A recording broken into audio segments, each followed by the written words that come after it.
Lucie Pfister, bonjour. Bonjour. Alors votre site, c'est la rencontre entre les locavores, ceux qui consomment local, et les malins qui chassent les réductions. C'est comme ça que vous l'expliquez aussi? Non, pas vraiment.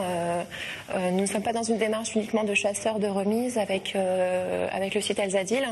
En fait, on a réellement envie de créer un état d'esprit alzavore, c'est-à-dire de faire revenir les gens vers les commerces de proximité.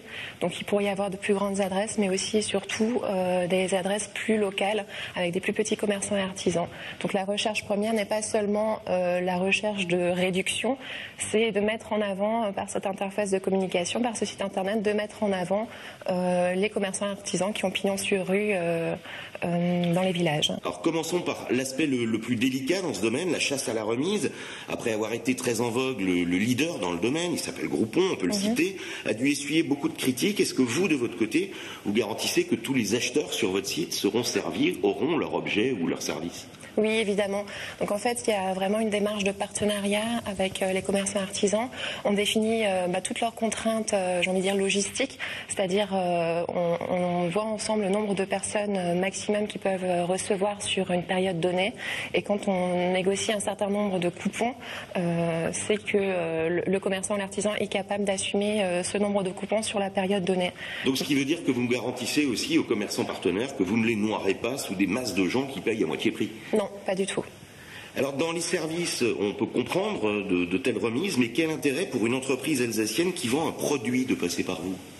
L'intérêt, en fait, c'est d'avoir une interface supplémentaire pour communiquer, pour attirer de nouveaux clients ou même des clients existants pour la simple et bonne raison que participer à ce type de communication, c'est quelque chose qui est dans l'air du temps et ça peut permettre d'avoir un autre moyen de communication pour les partenaires, autre que les médias traditionnels qui ont un coût qui est très élevé à ce jour. Il n'y a pas de remise minimum à proposer? Alors on commence à partir de 20% et c'est en ça aussi qu'on se différencie des plus grosses machines de couponing, j'ai envie de dire.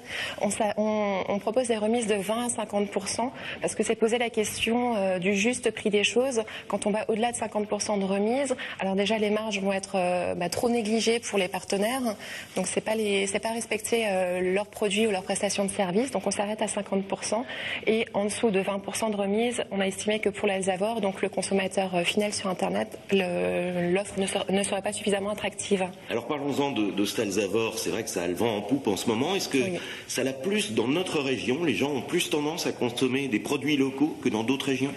Je pense que oui, dans la mesure où l'Alsace, déjà, le mot Alsace est synonyme de qualité. Madame Rose, qui était ici présente aussi sur ce siège, le disait très justement. Alors, quelle est la motivation de ces Alzavores? Ils sont écolos, ils sont militants régionalistes? Non, je pense qu'il y a en fait un sentiment d'appartenance assez fort et assez remarqué qui est présent chez les Alsaciens. Le fait d'avoir un site créé par des Alsaciens pour des Alsaciens, c'est vrai que c'est quelque chose qui a beaucoup plu, ne serait-ce que sur les réseaux sociaux, les échanges de mails en privé ou de messages en privé. J'ai eu beaucoup d'encouragement de nombreuses personnes parce qu'ils se sont sentis valorisés par cette démarche. Lucie Pfister, merci. Merci à vous.